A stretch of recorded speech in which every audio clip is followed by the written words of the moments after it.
কৃতাদিষু প্রজা রাজন কলা বিচ্ছন্তি সম্ভবম কলৌ খলু ভবিষ্যন্তি নারায়ণ পরায়ণা।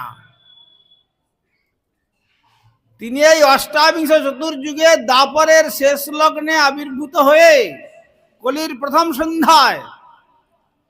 যেভাবে তিনি ঔদার্য রসে রাধাকৃষ্ণ মিলিত বিগ্রহ হয়ে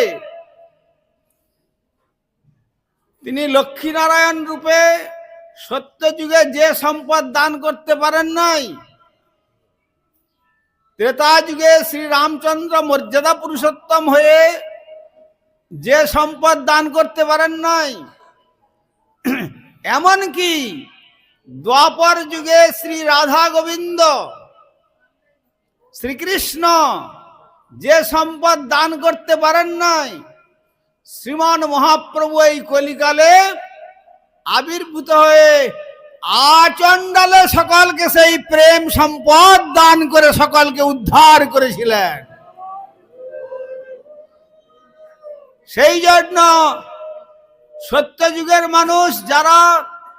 লক্ষ্মীনারায়ণকে সাক্ষাৎ দর্শন করেছেন, ত্রেতা যুগে যারা শ্রী রামচন্দ্রের সাক্ষাৎ পেয়েছেন, দ্বাপর যুগে যারা শ্রী কৃষ্ণচন্দ্রের সাক্ষাৎ সেবা পেয়েছেন, দর্শন পেয়েছেন, তারা বলছেন আমরা বিশেষ কিছু লাভ করতে পারি নাই, যদি তার থেকে সত্য ত্রেতা দ্বাপরে জন্মগ্রহণ না করে কৃতাদিষু প্রজা রাজন কলা বিচ্ছন্তি সম্ভবম, এই কলিকালেতে আমরা ভারতবর্ষে ভারতীয় কোন রমণীর গর্ভে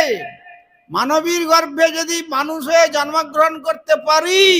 তাহলে আমাদের এই দুর্লভ মনুষ্য জন্ম সার্থক হবে। কেননা শ্রীমান মহাপ্রভু বিনা যোগে, বিনা ধ্যানে, বিনা অর্চনে, বিনা যজ্ঞে সেই সম্পদ দান করছেন কেবলমাত্র 16টি নাম আর 32 অক্ষরের দ্বারা। সেটি হলো হরে কৃষ্ণ হরে কৃষ্ণ কৃষ্ণ কৃষ্ণ হরে হরে, হরে রাম রাম রাম হরে হরে।